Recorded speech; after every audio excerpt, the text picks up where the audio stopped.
Hey guys, and welcome back to my channel. If you're new around here, welcome. Thank you so much for stopping by. My name's Tolu, and on this channel I share content all around personal finance, budgeting, frugal living, and I show you how to live your best life on a budget. So in today's video, what I'm going to be doing is bringing you episode number 5 of my Instagram live series called Tea Money Talks. So it's a weekly live series that I do every Tuesday at 8 p.m. I have a special guest that comes on to have a conversation with me about one money topic or another. So this week I'm so excited to bring you episode number 5. I had a really good conversation with a lady named Alayna, and we spoke so candidly and so openly about the relationship between money and mental health. She shared so much of her story. It was such a great conversation. It was so inspirational, and I really am excited to bring this episode to you because I know you're going to get so much from it. So definitely go and grab yourself a hot drink, grab yourself some snacks and a pen and paper, and stay tuned for episode number 5 of Tea Money Talks. Oh yeah, and if you haven't yet given this video a thumbs up, please give it a thumbs up and subscribe to my channel. And without further ado, I'm going to get into episode number 5 for you right now.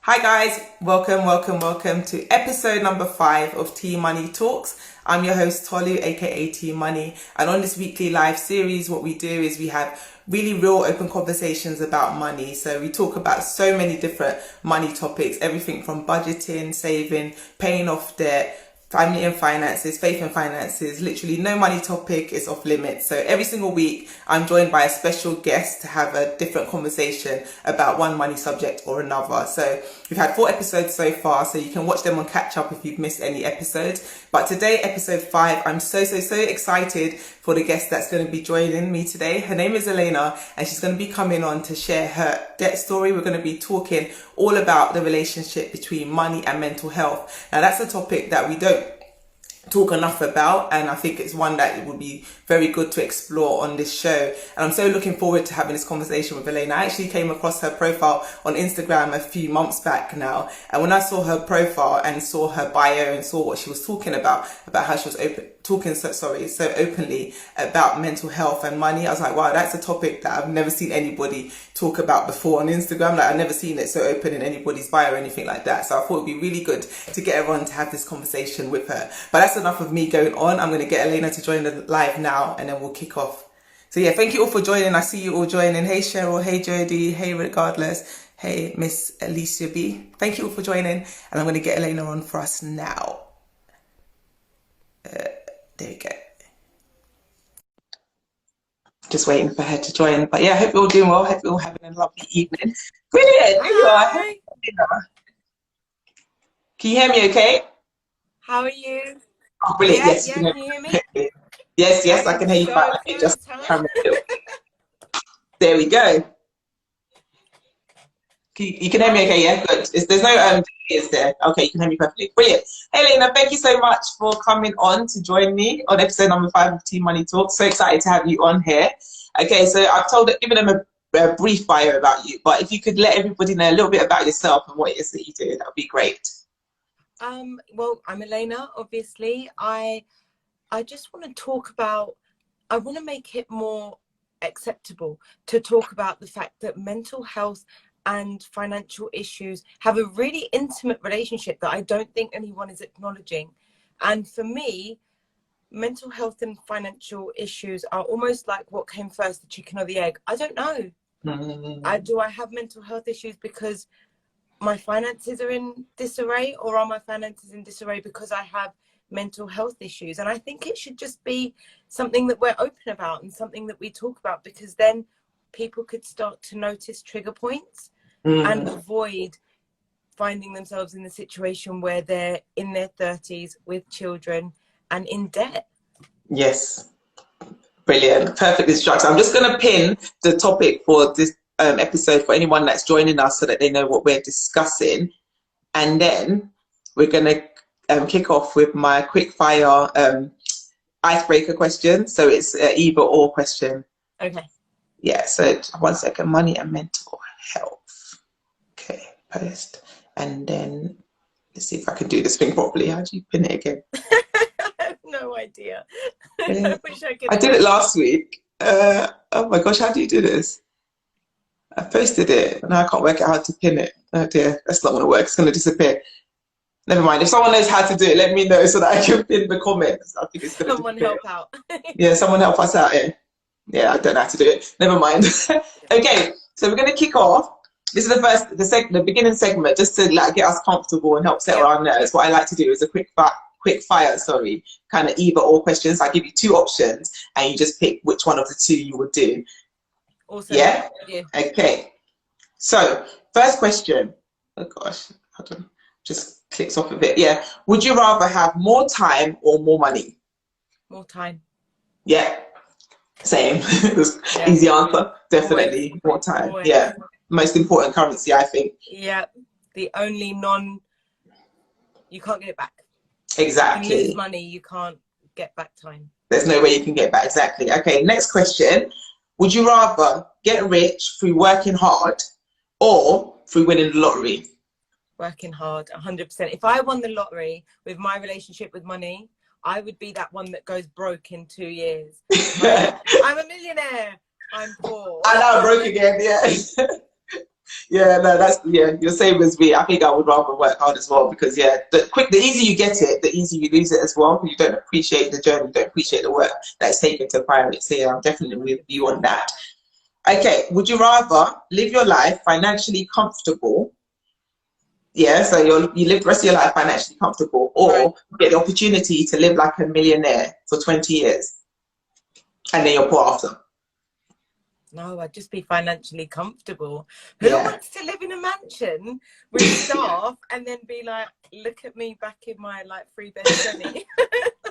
Exactly, back on the blocks before you know it. Yeah, no.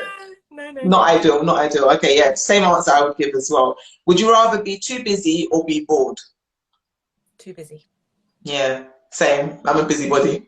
Boredom doesn't work for me. I shop when I'm bored. Oh gosh, yeah, definitely don't want that now, do we?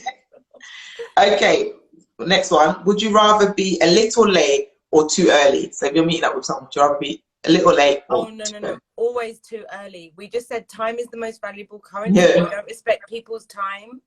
Get out of it. Yeah. No. I'd like to say that I'm the same, but I know I'll probably end up being late. I'd like to say I'd like to be a bit early, but yeah. No, given the choice, I'd rather be early. Given my circumstances, 2 kids who are very stubborn, probably it's a different, exactly. But probably a different outcome. No, 100%, I get that. Okay, so next question. There's two more trivia. So would you rather spend £200 on a gift for someone and they spent £20 on your gift, or would you rather vice versa? They spent £200 on your gift and you only spent £20 on their gift? No, I'd always rather be more generous. I think a lot of that is a cultural thing. If I spent £20 on someone and they spent £200 on me, I would die. I would absolutely die. Like, just be more surprised. And also, you feel better when you're giving someone something. It's definitely better to good. Leave. Yeah, definitely. If they spent £200 on something awful and you had to pretend it was lovely, that'd be terrible. No, that is very true. Yeah, I don't know. I would like to say I'd prefer to spend the £200, but then I think I would feel a bit like cheated if they just gave me one, like, I don't know. But then that sets the precedent for next year. So when your next year comes along, I know the budget. Yeah, that's and not because of me, because of you. No, that is very true. That is very true. And the last one, this one is not even related to money. I got this from the Money Fort. So she did a post on her Insta stories the other day. I don't know if you know who she is, Francesca. Yeah. But she did a post and she was saying, are mini cheddars biscuits or crisp? And I want to know what your answer is. You're even thinking about it. Like in texture, but they're savoury and they come in a crispy packet, don't they? Oh, that's hard. Oh no, but then you get the cheddars that are, that's hard. I'd have to say crisps because I'd munch them like crisps. I don't know. I'm gonna have to end this live now. I don't know. It's so hard. I didn't even think that it would be a trick question. I was just like, of course they're biscuits, but I guess I guess other people actually see them as crisps too. I was just like, I don't understand. But because I would pick them up at like my local shop. And I know they put them in the crisp aisle, but let's say you put them on a plate. Like you pour them on a plate, they're not crisps, they're biscuits. Yeah, no, then they're biscuits. Yeah. Oh no, I don't know. Yeah. Okay. I guess it's not as clear cut as I thought it was, because No. I just really thought that's not even a question, but I guess it is. I But wonder then what you guys think. What do you guys think? Biscuit or crisp? In the comment section. I'd like to see what you guys think as well. Because yeah. Everyone's saying biscuits. No. I don't know. Oh, biscuits. Okay. Yes. See, they're definitely biscuits. Okay, fair enough. I'm wrong. Sorry. No, that's interesting. Okay, brilliant. So that was the trivia. That biscuits. Thank you, Cassie Captures. Thank you. Oh look. Oh, so, money saving Mama T saying crisps. Thank you. Coming through, helping Yeah. me out. Biscuits. I was Cheers. starting to feel victimized. Photography. It's a biscuit. Biscuits can be savoury. Yeah. Eating Yeah. crisps right now. No, cheddars are biscuits. Yeah. Let's anyway. Glorious The loves biscuits. some crisps. That's fine. We can agree to disagree. I don't know, to be honest. That's a really hard one. That's floored me, that has. I actually Googled it. That's how bad it was. I went to go and Google it to find out, is it actually crisps or biscuits? And they were saying online that it's biscuits, because Well, obviously it's biscuits. But yeah. Can't argue with that. Brilliant. Okay, so getting into the actual subject for today, what we're going to be talking about. So the first question that I had for you is, if you could tell us a little bit, or a lot, up to you kind of thing, Yeah. a bit about your debt story so far. That would be really good for the guys to know. Okay, so my debt story, I think, is really entangled with my mental health, which is why, but I didn't realize that until really later on. So from when I was young, from when I was 14, I was diagnosed with body dysmorphia, which, for anyone who doesn't know what that is when you don't see in your reflection what others see in you. So my body dysmorphia got to a point where I was unable to look at myself in the mirror. So I would hang a towel over the bathroom mirror with a tiny little square cut out so that all I could see was my mouth, just so I could brush my teeth, make sure there was nothing in my teeth. Couldn't bear to look at my face at one point at all. And the reason I think that was the beginning of my issues is because then I got a job at 16 and discovered retail therapy, which is the ability to buy something and feel better about yourself. Because when you're not feeling great in you, you look to outside sources to feel better about what's happening in your life. And there began a horrendous, hideous relationship with money. I moved out to university, was offered all kinds of free money, overdrafts and whatnot. Great, thank you. I'll buy some more makeup. Cheers, that's wonderful. And then I was ill. I was really ill for a little while, and that kind of gave me a devil may care attitude, where I was like, oh, seize the day. Life's too short. Let's just live while we can and worry about it later. But now later has arrived, and I'm having to deal with the consequences of my devil may care attitude. And so now I'm working through it, and it's going really well now, but I'm currently in debt. Yeah. Right now. That's amazing. Thank you for sharing, like, so honestly as well, and so openly. Like, is what it is. It is, exactly. It is real life at the end of the day. But yeah, it's not something that we tend to discuss, especially so openly like this. So I really appreciate your transparency and for you share it. No, it's really good. It's definitely going to help a lot of people. So then, what made you decide? So we've got a comment there. Always fighting. Okay, I think that comment's delayed. I was going to say, sorry, what made you decide to start your page and start sharing your journey so openly?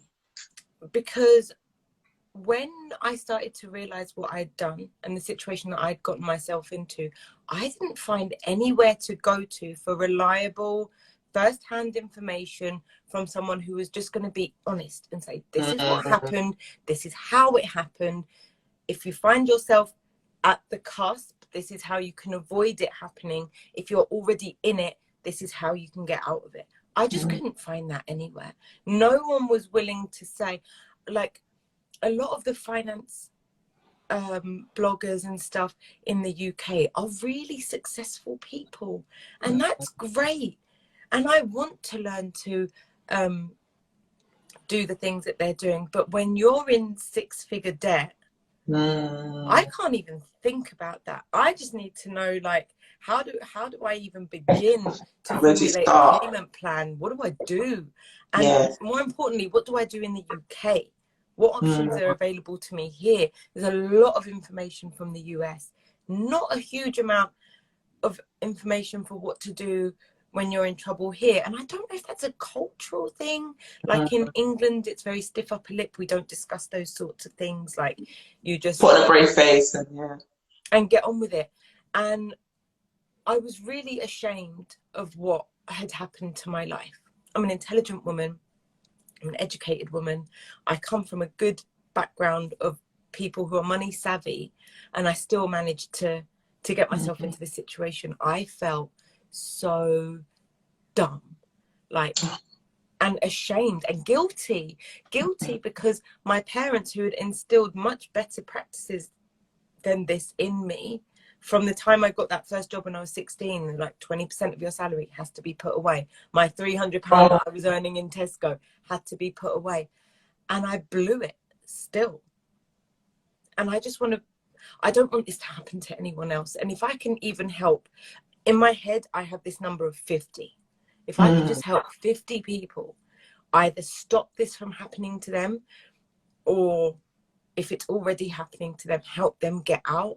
Because I know the impact that it has. Like, it's not just me that's getting better now because I'm finally fixing this. It's my family, my husband, it's everything is getting better. And also, if I'm completely honest, I started on Instagram because I was going to start YouTube, started the channel and everything, and then completely bottled it. Tell me about it. I'll do a little Insta.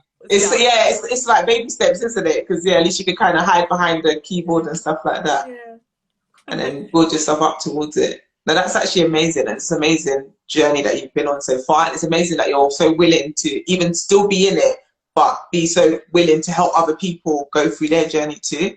That is really inspiring. That's kind of what I wanted to do. It's why I didn't wait until I was out of debt, because when you hear of this unattainable, I paid off 6 figures of debt and here's how you can, you don't get to hear the pitfalls. You don't get to hear the month where it's like, wow, my budget went out the window because it wasn't happening, and I've made mistakes, or I've had a setback, or this is what's happened. When you just hear this perfect, like, I made a budget and I stuck to it and it was perfect and nothing affected me. It's not real life. My job was brilliant and no one ever made me angry, and my parents never, you know that 3 a.m. Amazon where you're like, how do you put a 4-year-old to sleep? Like, to buy anything, because it's just not possible. And I don't think it's right to present this journey as a perfect upward trajectory. You can't do that. It's like this. Tell me about it. With all the planning and stuff, like, things could just go. Like me, I didn't plan that I was going to be made redundant earlier this year, but these things happen, and all the plans that I had financially, I've kind of had to kind of maneuver them and change them, pivot. Exactly, that's the perfect word, pivot. So no, 100%. And so that's why I did it, really, just because, like I said, if I can help anyone, then I would have done, at least what I've been through would have been worth it. It would be worth it, exactly. Yeah, no, 100%. And how have you found it so far since being on Instagram and sharing your journey on your blog and stuff?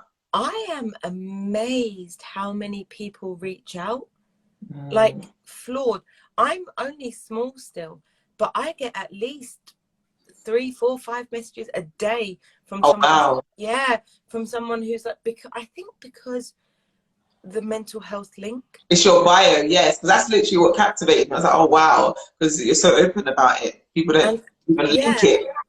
And also, I think maybe coming from an ethnic minority, because I'm going to go ahead and guess that it's the same for you, but 100%. I'm North African. I know what you're going to say already. You don't talk about it. No. You show up, you're dressed well, you smile, and then you go home and cry. No one cares what you do at home. But in front of family, in front of people, the community, if you are in your if you're in your place of worship, forget about it. Yeah. Smile. Iron those clothes that you've had for 7 years and act like everything's okay. And show up. Yeah. And it can't be like that anymore, because we just don't live in that world anymore where those cultural norms were formed. That's not the world that we live in right now. We live in a world where money is accessible. You're 18 years old, you have a 999 credit score, and the world is your oyster. Do whatever you want. But no one's sitting down with normal kids from normal backgrounds and saying, this is how you ensure financial security forever. They're just like, go to uni, take the loans, get the overdraft. Figure it out. Yeah, so long as you can make the minimum payments every month, they're happy. Exactly. No, brilliant. Okay, next question. So most people can accept and know that debt and bad financial situations can cause stress and poor mental health. But do you think poor mental health can be the cause of debt? And if so, how? 100%. I believe that with every fiber of my being. Like I said, I was raised to be so much better than I was. But my mental health, I was looking for self-worth or comfort outside of myself, and those things don't come for free. When you feel like you're already below everyone, that there's no specific reason, you can start to convince yourself, if I just had that bag, everyone would think that I had everything together, and no one would know what a mess it is up here. And then I would be worth something to people. I'd be accepted. If I smell good, because I remember once I read that when people smell you, it gives you a great first impression. Don't ask me where I read it. Probably like that sounds familiar. Yeah. And I then went and, honest to God, bought about 7 bottles of perfume. Oh, wow. In the 1 month, at the grand old age of like 19. Wow. I didn't have money for that. I did not have money for that. But in my head, I was like, oh my God, now if I don't smell good, I'm not worthy. Because I already felt not worthy. I already felt like I was playing catch up to be worth people's time.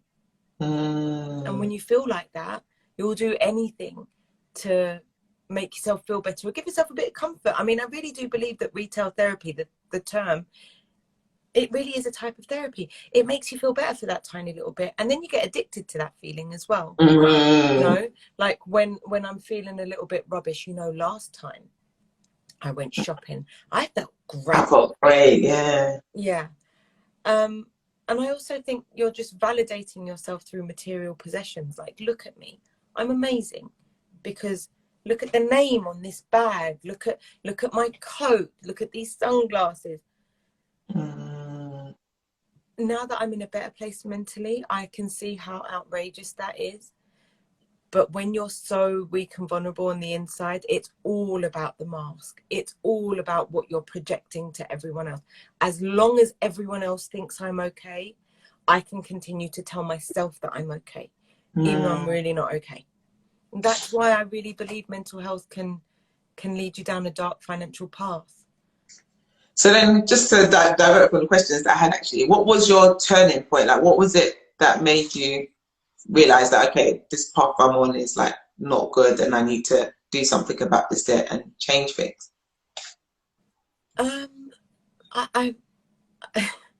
It was a hard day. I had been hoarding letters that I knew were bad. I knew they were, and I'd been hiding them. And one day I got 3-4 letters, whatever it was. I mean, at the time it was horrendous. I didn't know who I owed, what I owed them to. Literally, I was getting letters about credit cards I didn't even remember having. That you don't remember taking out? Nope. And I went to put the letters in my little stash, and the whole thing fell apart. Wow. Physically, literally That fell just, apart. It was wow. like a little wicker basket thing, you know, with the lid, so you can't Yes. see it. And then I put a really pretty little like doily type thing on top of it. Like, again, the mask, if it looks pretty, if it Yes. looks put It's together, okay. then it's fine. And yeah, it literally fell apart. And I was like, how long have I been putting letters in this thing? It was not a small box. How long have I been avoiding this? It's literally like, you know, they say you keep sweeping it under the carpet, eventually Yes. that carpet's going to come up. And that's exactly what happened to me. Physically manifested, it happened. And Wow. I was like, basically, lots of expletives. Yeah. And I couldn't even face it. I had to go to my husband and be like, can you please, I can't physically open these letters because I know it's going to be bad. Please open them with me. And he did. And it was bad. And I cried. Yeah. And then but then I had to deal with it. Then I had my husband, who's amazing with money, say, okay, we need to come up with a plan. Something needs to happen. This can't go on. You can't keep taking out minimum payments and taking out this loan to pay that thing, because now they're threatening debt collectors, and then I'll wait for that new loan to threaten debt collectors. I'll take out a new loan to sort that out, and just a mess.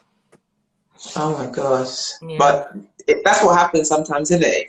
It comes to that point, like it's either you make that decision or something, like your back's against the wall to the point that you're like, okay, no, I need to actually face this situation. Because my situation was similar. It was like, we got to the point that it's like, okay, we're struggling to even keep up with our home payments. Something needs to be done, otherwise we're going to be homeless. So yeah, that's what happens. You can only ignore it for so long and put on the facade for so long. Eventually it's like, okay, you're going to have to deal with your mess, kind of thing. Yeah, it all That's amazing. in the end. And how long have you been on the journey for now? Since January. January. Okay, brilliant. So the disaster happened in November, and I was allowed by my husband to have a little grace period where I could cry and feel sorry for myself, as though it wasn't completely my fault. And then it was like, right, new year, let's get on top of it. Perfect start. Yeah. So lockdown for us was actually quite nice, because our expenses went down so low, because we weren't paying for travel, we weren't paying for all these things, and it could all just get chucked onto the debt. So we've paid off a good amount now. Oh, good. That's amazing. A lot more than we would have if we'd have been. If you were still obviously, having to pay for travel, etc., etc. Yeah, that's London's amazing. a joke, let me tell you. Listen,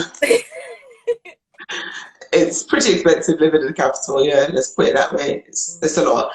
Okay, next question I have. Oh yeah, no, this one was fun. So this was the one that actually made me want to have this conversation. It was a blog post that I read on your blog, and it was talking about 7 ways stress can screw your finances. And then you were saying, you shared that interesting statistic about people who suffer from depression or anxiety are 3 times more likely to go into debt. Why do you think this is? I guess you kind of spoken about this briefly. I do think there's 2 other points that I haven't made. When you're depressed, you lack motivation so much. So even when you know that you're in trouble, the motivation to do something about it isn't there. Through, no matter how much you want to, you just can't. I mean, I've certainly been in that kind of state where I don't even want to get up out of bed, let alone deal with the consequences of my own actions. I mean, come on, please. Why would I do that? I'd rather just watch Netflix and pretend nothing's happening. There's also the lack of ability to cope. So because you can't cope with even the basic sensory input that you're getting just from living your day-to-day life, to then have to deal with money issues on top of that, it's too much. It just gets too much. And so you have that avoidance strategy where I'm just going to pretend it's not there and continue to put that mask up and hope that everything sorts itself out. You know it's not going to sort itself out. Okay. Every time the doorbell rings, you're like, oh my God, is that them? Or every time you get a letter, like, oh God, is this one from court? Let me look on the back. No, it doesn't say Northampton. Okay, I'm fine. No, totally. So I do think it's that lack of motivation and lack of ability to cope with stuff. I think that's why people with depression particularly struggle more with debt, because all it takes is one mistake that you aren't able to cope with, and it snowballs and snowballs and snowballs. Okay, that's really interesting. Okay, next question. So, do you have any advice that you would offer to anyone with poor mental health or struggling with stress and anxiety when it comes to money? And anything that helped you? This is where I'm going to sound really harsh, but I don't have a soft approach to this at all. It just has to get done. And if you can't do it, find someone who can help you do it. Even if that person is Citizens Advice and you show up there, which people have done. I've been sat in that office and seen people with piles of letters. Even if you have to go to a stranger and say, please help me deal with this. I can't. You have to do it. It's not going anywhere. Unfortunately, your mental health issues are not going anywhere. Maybe you're like me and you don't respond well to medication, but the financial stuff isn't going anywhere either. And all you're going to do is find yourself in an even worse situation that is only going to negatively affect your mental health. It has to get dealt with. And if anything, that first ripping the band-aid off, that actually means that your mental health will improve, because then you'll at least know, I'm fixing it. It's okay. I'm being productive. Not only are people seeing the facade of someone who's put together, I'm putting myself together for real, and it's good. But if you can't face up to the fact that you've made mistakes and start getting it sorted, things are only going to get worse for you. And the reason I'm so harsh with this is because I'm going to be quite blunt with this. The number of people who unfortunately make a permanent decision to solve a temporary problem because they just can't face it. If that's what a potential option is, I would rather be harsh and just say to you, suck it up. Let's deal with this.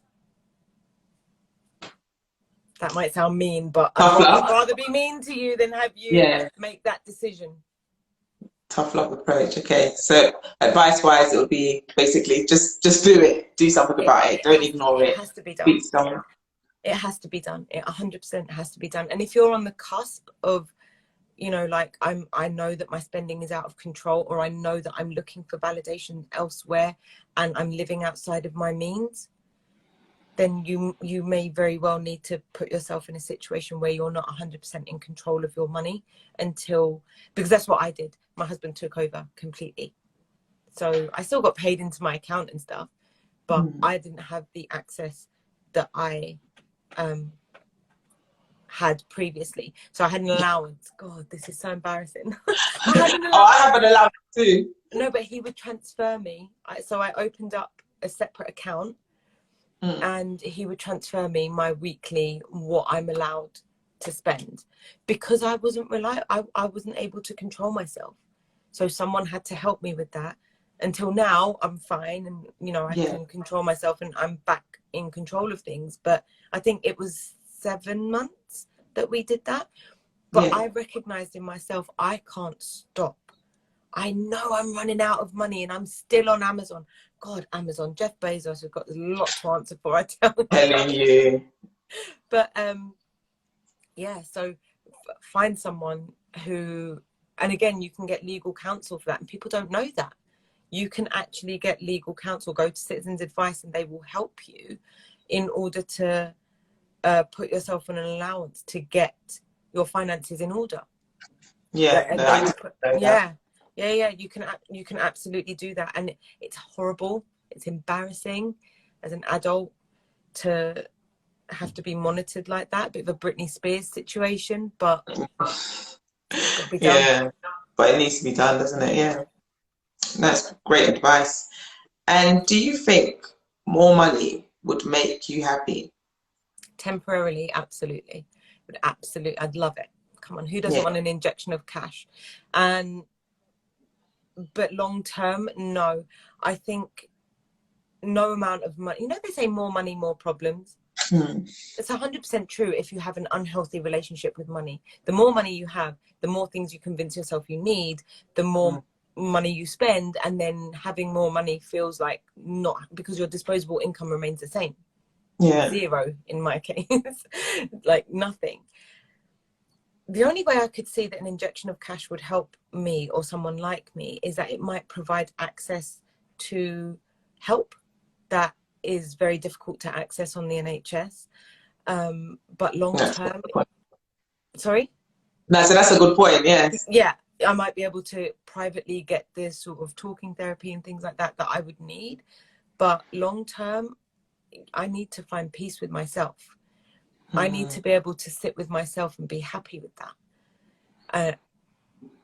Another thing that I noticed, and I think this is quite, I don't think I'm alone here. Please let me know if I am alone, because then I'll just reevaluate my situation. But I hate silence. I cannot bear to be in silence, even mental silence. I have to be reading something, listening to something, watching something, distracting myself in some way. And that's because I don't like where my mind goes, because I have issues that I don't want to deal with. And until I find that peace and fix my relationship with money, I don't think any amount of money would ever provide me real, genuine happiness. It would be a very superficial happiness. But inside, looking at myself and assessing who I am and if I'm happy with that, I don't think money would do that. Yeah, no, I don't think so. Because I think with money in itself, it's just a tool, isn't it? So it's like, it could be good or it could be bad, but it's how you manage it and what it does for you as a person, kind of thing. So I think before I would say I had quite a bad relationship with money, in terms of me just spending, like you said, kind of similar to what you said, in terms of spending money to make myself feel better. So it's like, oh, I had a bad day, I'll go shopping, or I'm bored, let me go online, or I've just had an argument with a friend, I'm just going to go and buy myself some shoes, make myself feel better. So it's like, it was always, I just always spent just to fill some kind of void or to deal with something else, rather than me just buying because I just genuinely wanted to treat myself, kind of thing. So even like things like January sales, that used to be my thing. Like every year, January sales, I have to go shopping. Like I have to. It's January sales. I have to spend money. Why? When did I learn that? Go shopping with an empty suitcase, ready for What? all the stuff I was gonna buy. A suitcase. That I was too lazy to bring from home. I would buy. Go to Debenhams, go to the luggage department, take that, fill it up with stuff I don't need, take it to the till, and literally just drop it on and be like, I'll have all of that, please. Wow. Oh wow! I'm literally speechless. Oh my gosh! No, I thought I was bad, but wow, that is serious. Oh my gosh! Because I remember there was one time I went to Next. I've never heard such a story before. Bought a suitcase to carry your shop. Yeah, that's crazy. That is a lot. That is serious. When you know you've got problems. No, I can't lie. That's a lot. I don't even know what to say to that one. That is serious. Not because I didn't own a suitcase. Just because I was too. You couldn't bother to carry your own. No. But a suitcase. Wow. Yeah. You must have got a lot of stuff. Yeah. No, January sales. I used to do crazy things. I remember one time, Next clearance. We went to the clearance in Lakeside. When I say we queued up, me and my sister, for like 5 hours to pay for our shopping. I've never done such a thing before, but the stuff in the basket wasn't even that deep. We could have just left it. 5 hours of my life queuing up to pay for shopping. Crazy. Absolutely crazy. That's insane.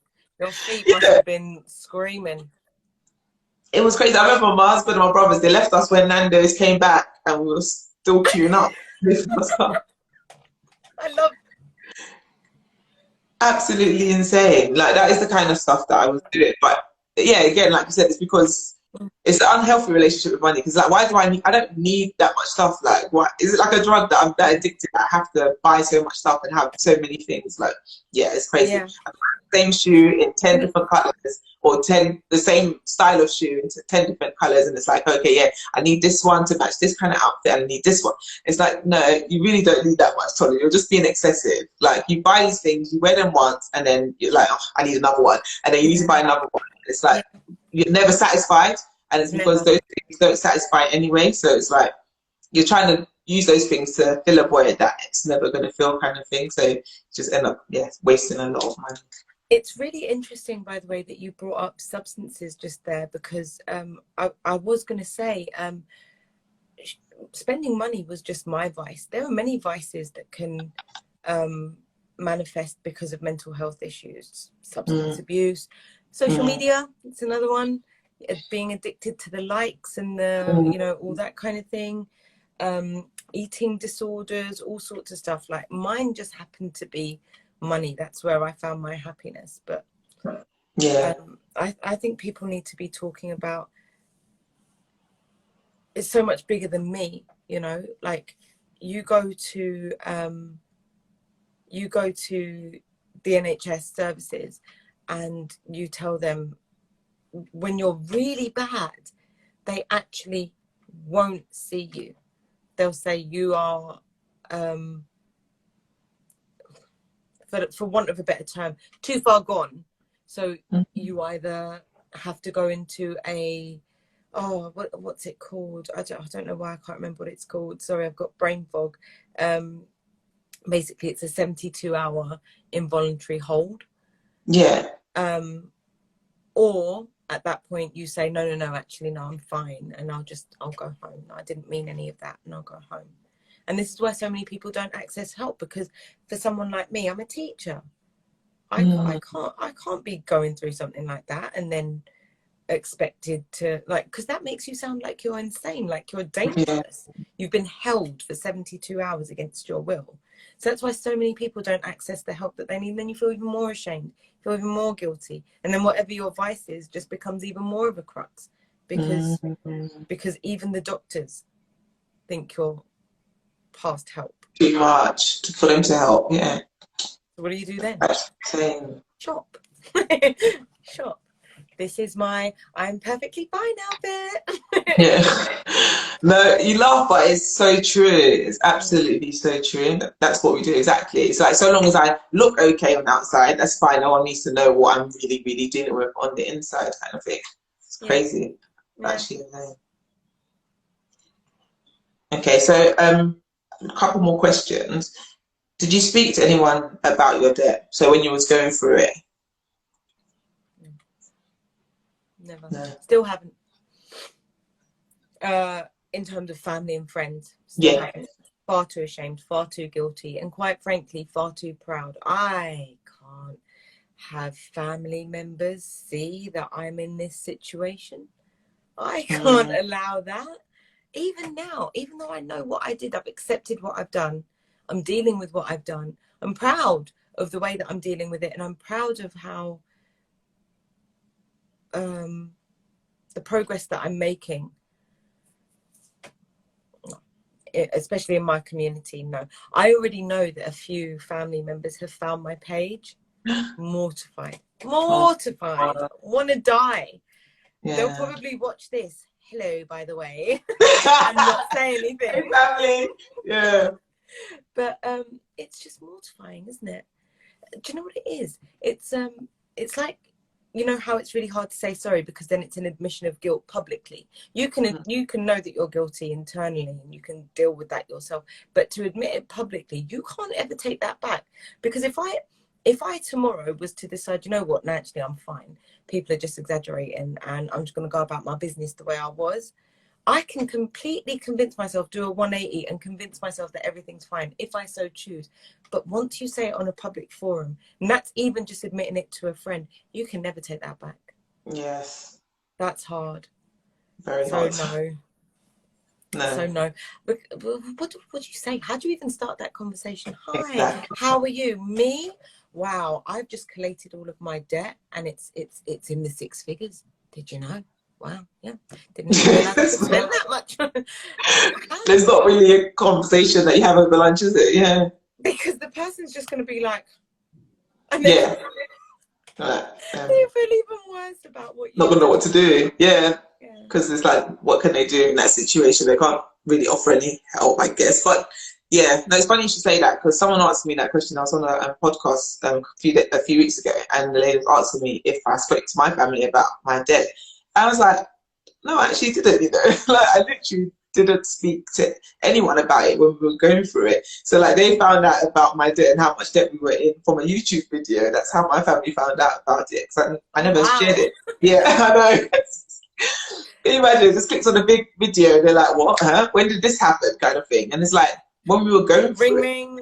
Excuse me, was that for views or is that true? Yeah, exactly. Was that clickbait or did that really happen? He's selling porkies online. It's like, oh no, I'm not actually selling porkies. That actually did happen. Yeah. And we were going through that and nobody knew at the time. We just kept it between us kind of thing. And we just kind of, you know, like what we were saying before, you just appear as though everything's okay. And you present yourself as though everything's fine and you kind of chuggle on until you can't anymore kind of thing. And that's kind of what we did. And yeah, nobody knew about it until, like I said, I started this page and I started sharing my journey so openly. And I think it's just so important to have these open conversations because so many people are going through these things, but we don't talk about it. So it's like so I could be going through the same thing that the person right next to me is going through. And I have advice and solutions that I could give you to kind of help you on your journey. But because you haven't said anything, I haven't said anything, both of us are just kind of in our own bubble, suffering or struggling, when it's like, exactly. No, a problem shared is a problem half, they say, isn't because it? So we're also hoarding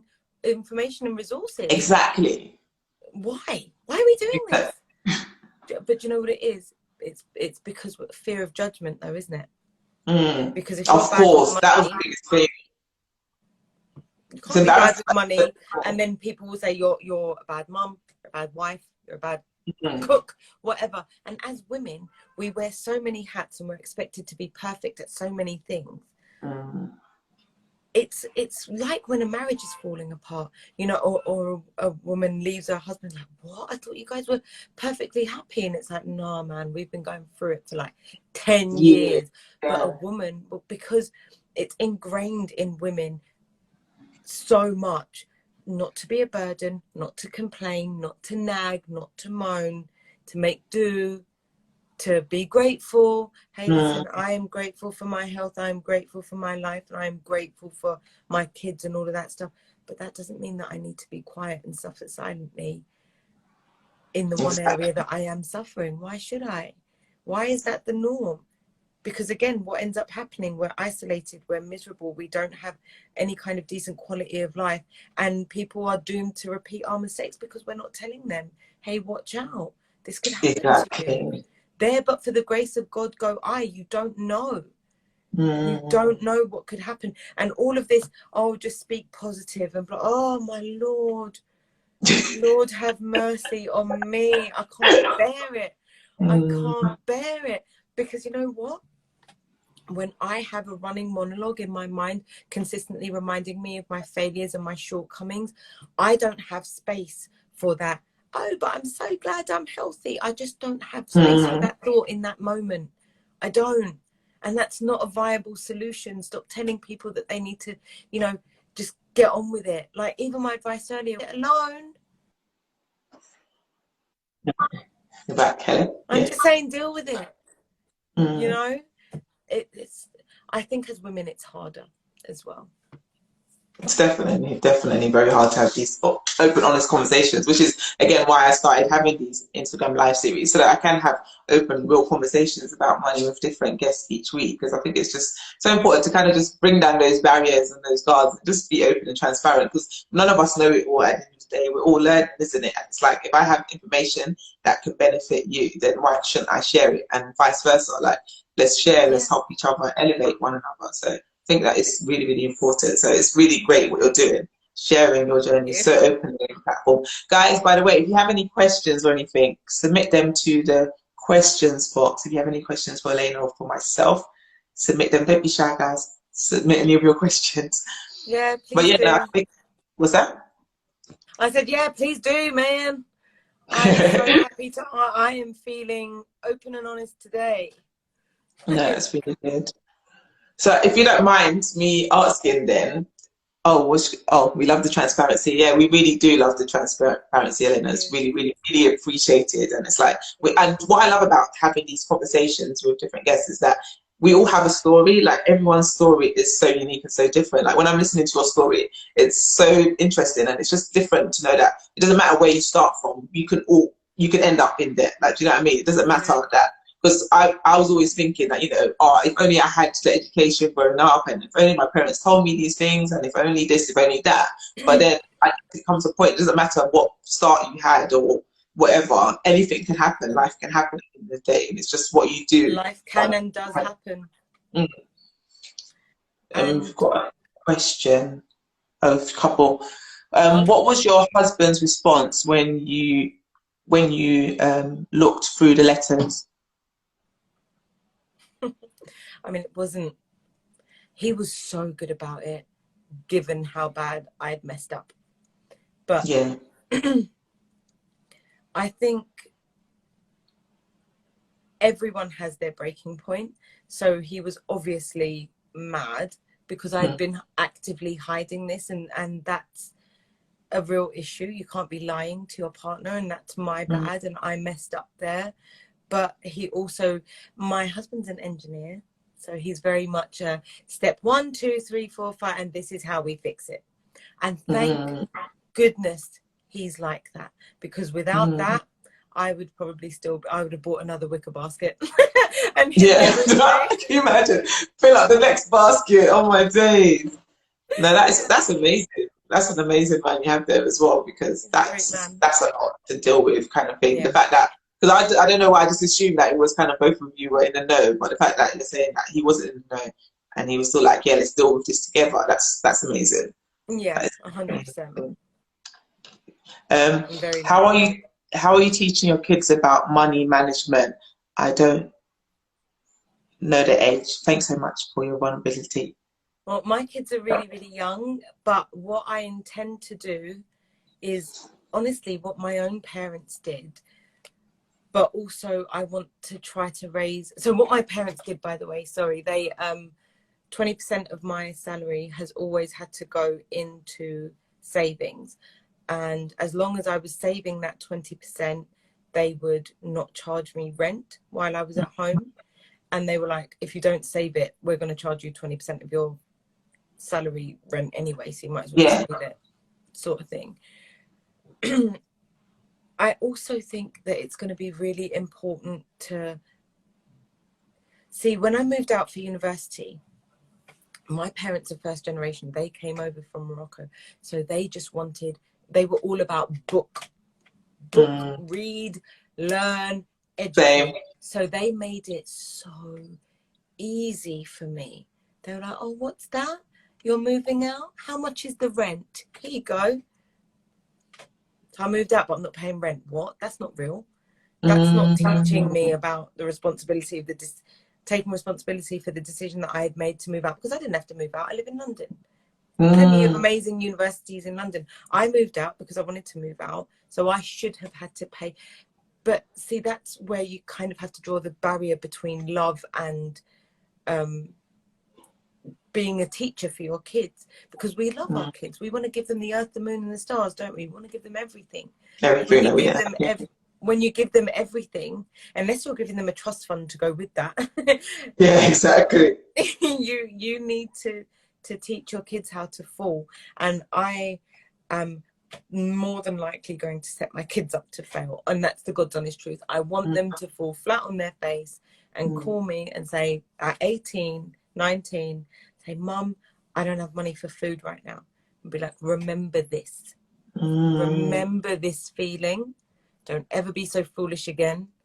Now, here you go. Let me help you. So funny you should say that, because I was reading Dave Ramsey's book, Smart Money, Smart Kids, and there's a similar story about what you just said in there. He did a similar thing to his daughter. So she basically ran up her she basically spent her overdraft, spent money that she didn't have. So the bank charged her, basically, she was overdrawn. So what she did is, she told her dad about the letter, like, oh, the bank's written to me saying I owe them money, kind of thing. Dad made her go to the bank and book an appointment with the bank manager and apologize for spending money that she didn't have in her account. I was like, wow, that is some serious tough love. Because really, he could have just bailed her out. He had the money to give her to clear that overdraft. It was like, no, you need to be responsible for this decision that you've made. And you need to, she said that from that experience, going to the bank and actually having to sit down and apologize to the bank manager, she was mortified. She was like, ever since that day, she's never, ever, ever again ended up in an overdraft or anything like that again. So yeah, that tough love with money thing definitely does But I'd help. rather be an embarrassed 18, 19, 20-year-old than an embarrassed 32-year-old who should Yes. know better.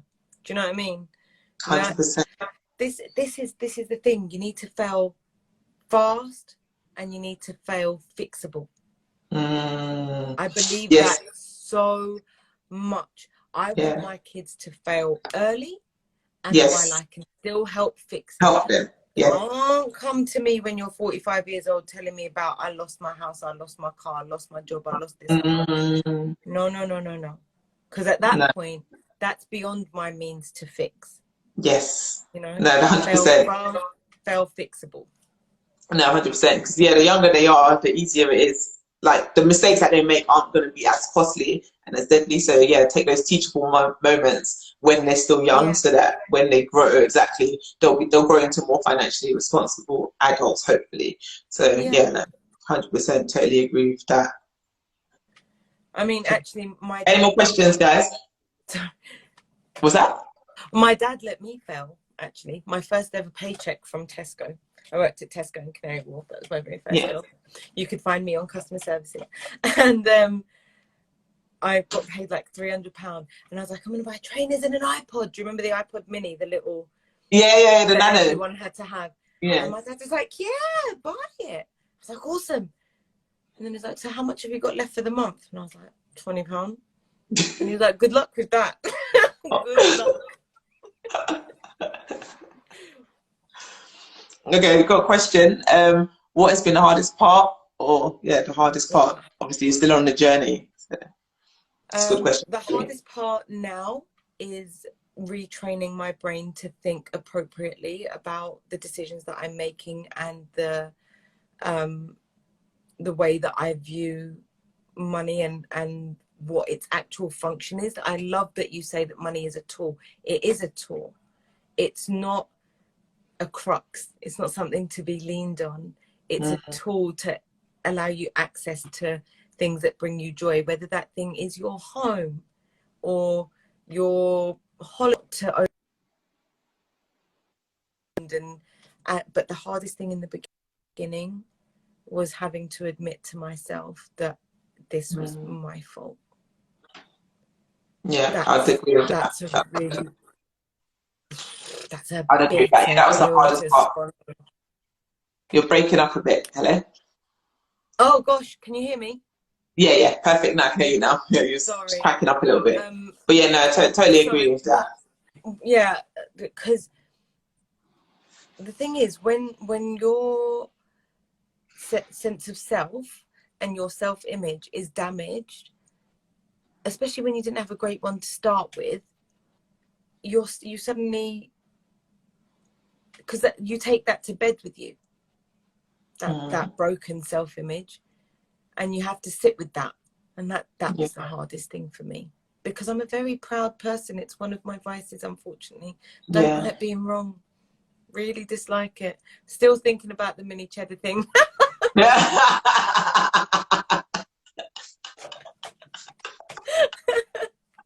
That's literally, I've been thinking about it all week since I saw her post. I'm just like, no, it can't be. Okay, we'll take one last question because we only have a couple minutes left on the live. Do you ever feel burdened by helping other family members or friends when you're doing better? So do you ever feel burdened? Do I feel like I have to? I feel like I absolutely want to. It's not a burden.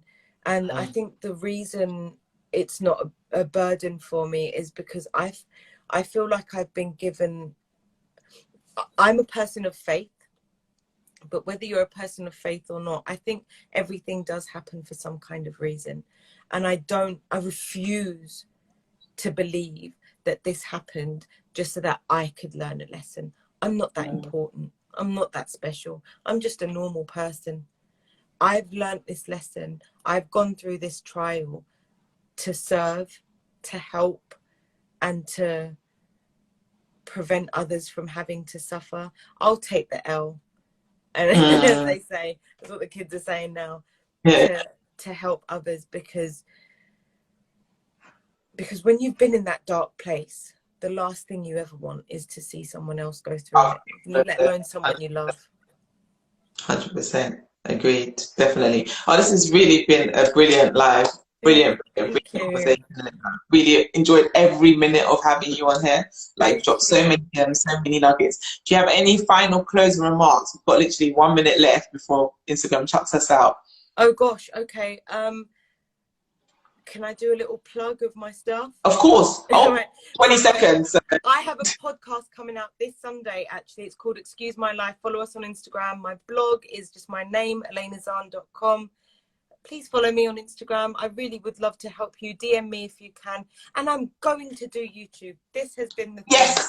So I'm going to do it. I'm 100% amazing. Thank you for listening, guys. And I really hope I've helped. Thank you so much, Alayna. It's been amazing.